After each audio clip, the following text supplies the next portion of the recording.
He knocked softly, holding a bouquet of slightly wilted flowers and an apology he probably rehearsed 100 times. My niece's boyfriend, the one who had broken her heart just weeks ago, stood at my doorstep with eyes that carried guilt and something else I could not name. I intended to be firm to remind him of the pain he caused, but as the conversation deepened and the wine flowed into midnight, something unexpected happened.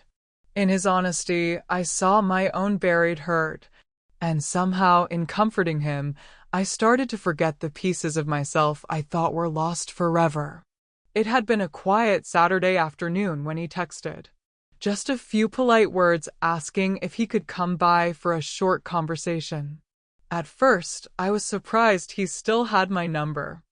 I had not expected to hear from him again, not after the way things ended between him and my niece. But there was something about the way he asked, not desperate, but intentional, that made me pause. My instinct told me to decline. I had seen my niece cry into my arms more than once because of him, and even though I had always liked him, I was prepared to keep my distance for her sake. Still, I typed back a simple, "Come at 6." By the time the doorbell rang, I had convinced myself this would be nothing more than a short and civil exchange. I wore something casual, a soft cardigan over an old tank top and a pair of jeans. No makeup, no effort, just enough to appear composed, but detached. When I opened the door and saw him standing there, I noticed right away how different he looked, less like the carefree boy who used to come over for dinner, and more like a man who had been carrying something heavy. His eyes met mine with quiet hesitation, and he held out a modest bouquet of wild flowers. "I know this doesn't fix anything," he said softly, "but I wanted to say, I'm sorry." I stepped aside and let him in. The living room still carried the scent of vanilla candles and old books. He walked in slowly, as if unsure whether he deserved to sit down. I gestured toward the couch, and he sank into it with a sigh, resting the flowers awkwardly on the coffee table. For a few moments, there was silence, just the sound of the old ceiling fan spinning above us and the faint ticking of the wall clock. Then he started speaking, not rehearsed, not the kind of apology crafted to impress, but raw, honest. He told me how he had messed up, how he had not realized what he had until it was gone, and how he was not looking for forgiveness, but understanding.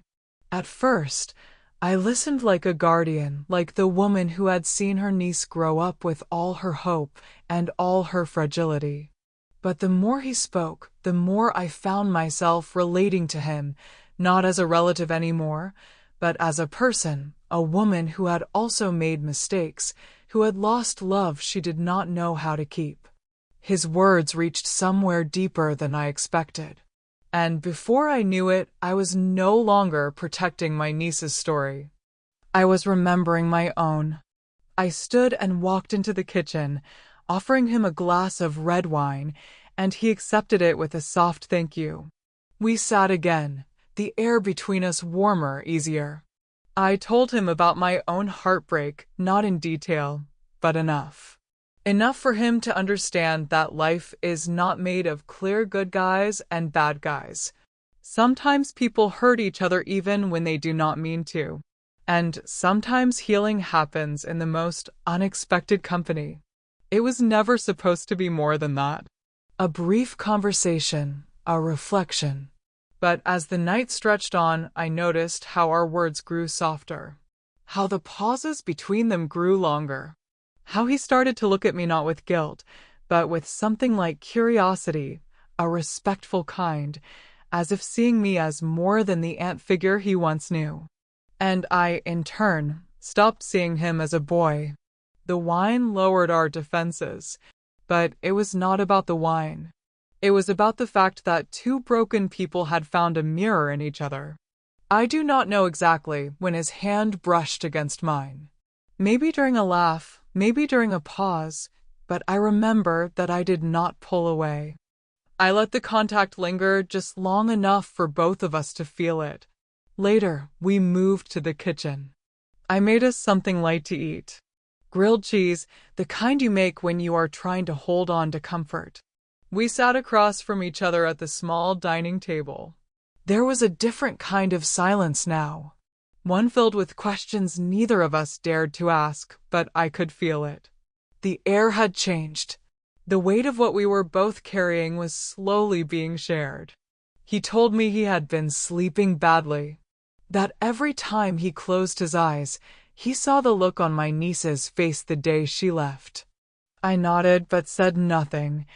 I did not want to betray her by offering him sympathy. And yet I found myself softening toward him. Not because he deserved it.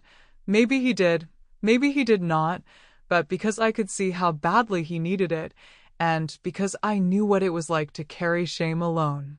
We talked about books, about music. I learned he had started writing again, something my niece always encouraged him to do.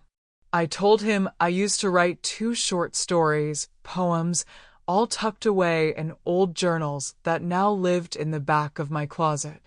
He asked if I would share them.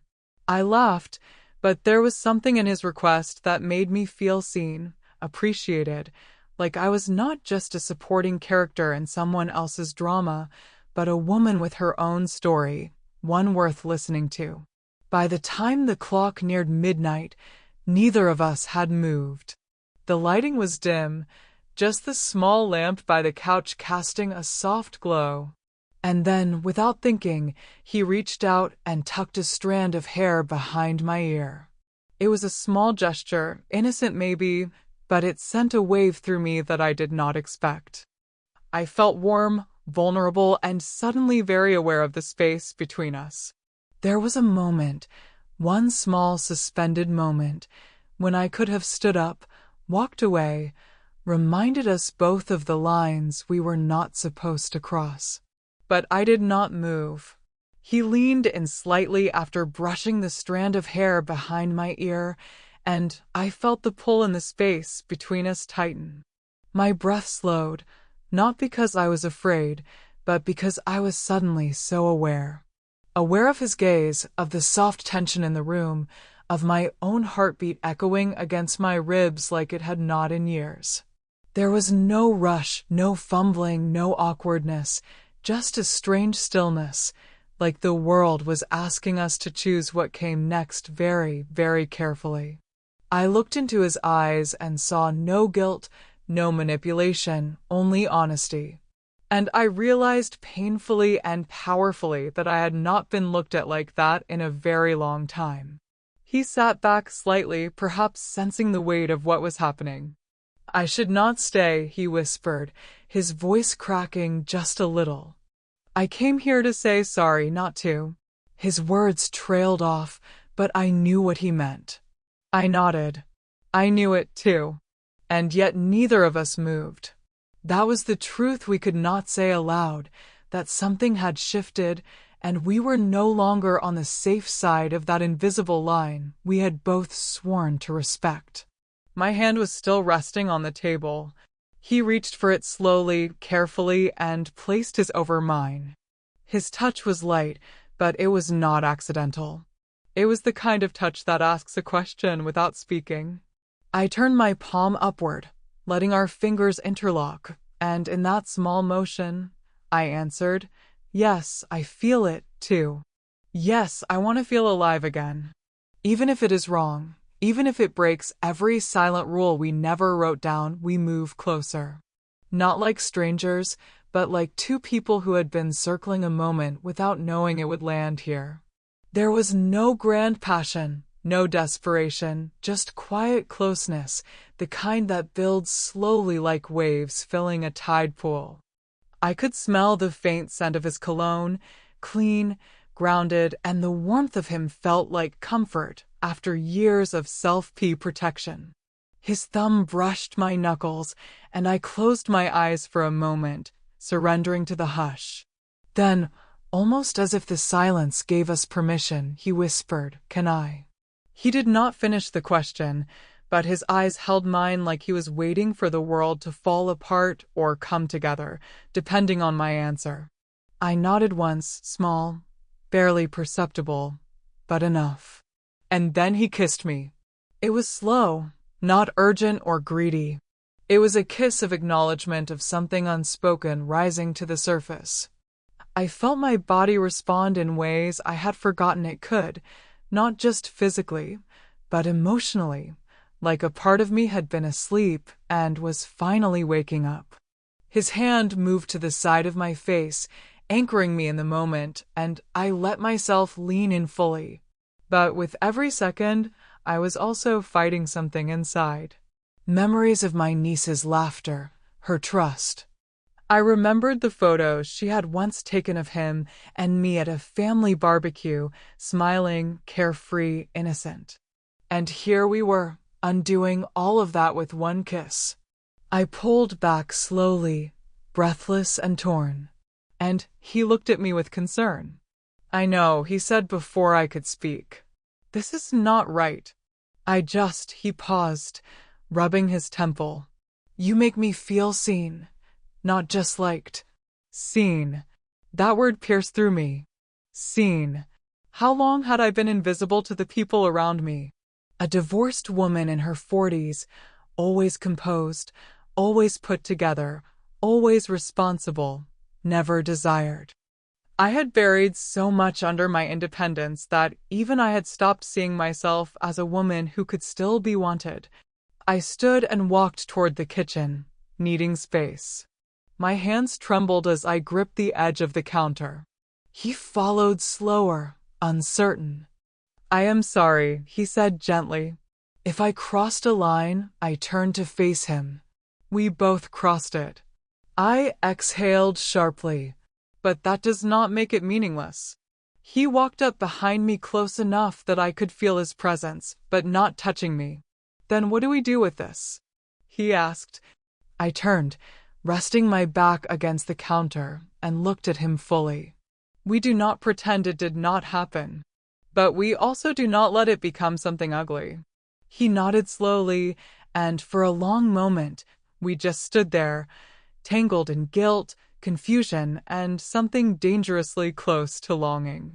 Then his hand reached out again, this time touching my waist, hesitant, but firm. I do not want to be a mistake, he said quietly. Not to you. That broke something open in me. I had been the careful one, the protector, the fixer, always managing everyone else's choices, always cleaning up the emotional mess. And here was someone willing to risk being judged just to feel something real. I stepped closer. You are not a mistake, I whispered. But we have to be careful. He nodded. We can be. We spent the rest of the night on the couch, fully clothed, not touching, just talking about life, about regret, about the strange ways people drift apart and sometimes find their way back to something or someone unexpected. There was no more kissing, no more lines crossed, just connection. And that somehow felt more intimate than anything else. When he finally stood to leave, the clock read 3:12 a.m. He looked at me like he wanted to say something more, but settled for, "Thank you for seeing me." I walked him to the door and gave him one last look that said everything words could not. I did not regret what happened, but I also knew it could not become a habit. I closed the door softly behind him and leaned my head against it. The quiet house felt heavier now, but not in a bad way, more like something had shifted. Something inside me had been acknowledged, and for once, I did not feel ashamed for needing it. The days that followed were filled with an ache I could not name. Everything felt the same on the surface, but beneath it, my thoughts ran like wildfire. I would catch myself remembering how his hand felt over mine, or the exact weight of that kiss that hovered somewhere between apology and desire. And with every memory, a wave of guilt followed closely behind. I could not sleep without turning that moment over and over in my mind. I tried to convince myself it was just an impulsive lapse, something brief and meaningless. But it had not been meaningless. And that was the real problem. I could not tell anyone. Not my sister, not my friends, not even the mirror. I avoided my niece's calls, claiming exhaustion, busy schedules, or unstable Wi-Fi. Each time she laughed on the other end of the phone and told me how lucky she was to have him, it felt like a slap I deserved because she did not know. She had no idea that behind her back, something had passed between us that should never have been allowed. It was not betrayal in the conventional sense. Nothing had happened beyond that one kiss. But emotional lines are harder to explain and far more dangerous to cross. He did not reach out either. Not a message, not a word. And that silence should have brought me relief, but it only added to the turmoil. Did he regret it? Had he come to his senses and chosen the path of decency? Or had it meant nothing to him the way I feared it had? I hated that I even wanted to know. But I did because somewhere in that quiet space of being seen and touched and truly noticed, something inside me had awakened. And now it refused to sleep again. I found myself wearing a little more color, brushing my hair a little differently, catching glimpses of myself in the mirror and wondering who this woman was and how long she had been hiding behind politeness and restraint. It terrified me, this change. But it also thrilled me. I had spent so much of my life doing the right thing, being the good aunt, the responsible one, the one who never made mistakes. And yet, here I was aching for something that should never have existed in the first place. Then one afternoon, I saw him again. He was with her, my niece, at the farmer's market. They looked like any other couple, laughing, sharing a smoothie, brushing shoulders. When he saw me, his face froze for half a second before softening. I nodded, a slight measured gesture, and he returned it. My niece ran up to me and hugged me tightly, bubbling with stories about school, plans, everything and nothing all at once. And he stood behind her, quiet, respectful, his eyes flicking to mine only briefly. That glance held everything we had left unsaid: remorse, restraint, memory. I wanted to believe there was also understanding in it, maybe even sadness. That night, I lay awake for hours, not thinking of what had happened, but of who I had become in that moment. I was not someone who chased after young men. I was not someone who competed with her niece. But I was also not made of stone. I was a woman who had lived through disappointment, heartbreak, years of silence in marriage, the numbness that comes after long periods of being overlooked. And in one moment, one completely unexpected, deeply complicated moment, I had felt something again. That was the truth. And hating myself for it would not change that. So I did what I always did when the ache became too loud. I cooked. I chopped onions with tears in my eyes that had nothing to do with the onions. I stirred sauces like I was trying to mix away the guilt. I baked as if kneading dough could push back all the thoughts clawing at the edge of my control. It was my ritual. It was my confession. It was my attempt to make sense of a desire that had come too late, too wrong, and too deep. Then the doorbell rang. I was not expecting anyone. I wiped my hands and opened it, heart racing. It was him. He looked nervous, hands buried in his jacket pockets. "I just needed to see you," he said quickly, as if saying it fast would make it less dangerous. I did not invite him in. I stepped out onto the porch instead, wrapping my cardigan tightly around me like armor. "What are you doing here?" I asked, my voice firmer than I felt. "I could not pretend," he said. "I have tried, but I keep thinking about that night. Not because I want more, but because it meant something to me, and I needed you to know that." I swallowed hard. "Do you love her?" I asked. "Yes," he said without hesitation. "But it is different. It is young. It is hopeful. What I felt with you, it was something else, something honest. Something that made me question who I am becoming." Those words cut deep because I knew exactly what he meant. I nodded slowly. "Thank you," I whispered. "But this ends here." He stepped back, nodded once, and left, and I stood there watching the nightfall, feeling both broken and whole at once. The days after that final conversation were strangely calm. It felt like the storm had passed, but the debris it left behind still needed sorting. I found myself lighter, as though speaking the truth aloud, even if just between the two of us, had peeled away the weight I had been silently carrying. There was closure in knowing it meant something, even if it could not be anything more. I went back to being the aunt, the friend, the responsible one. But something in me had changed. Not in a scandalous way, but in a quietly transformative way. I had been reminded that I was still capable of feeling, of wanting, of aching for something more than routine. I had crossed a boundary in my heart, not to betray anyone, but to rediscover myself. When I looked at my niece now, I saw her joy without envy. I saw her youth without resentment. I saw the life ahead of her and did not wish it were mine because I had finally accepted that mine was still unfolding in quiet, unexpected ways. That moment, that kiss would remain ours alone. A reminder not of weakness, but of the fact that behind every composed woman is a story of restraint, release, and rediscovery. And sometimes the deepest kind of healing comes not from holding on, but from knowing exactly when to let go with grace, with gratitude, and with your heart still intact.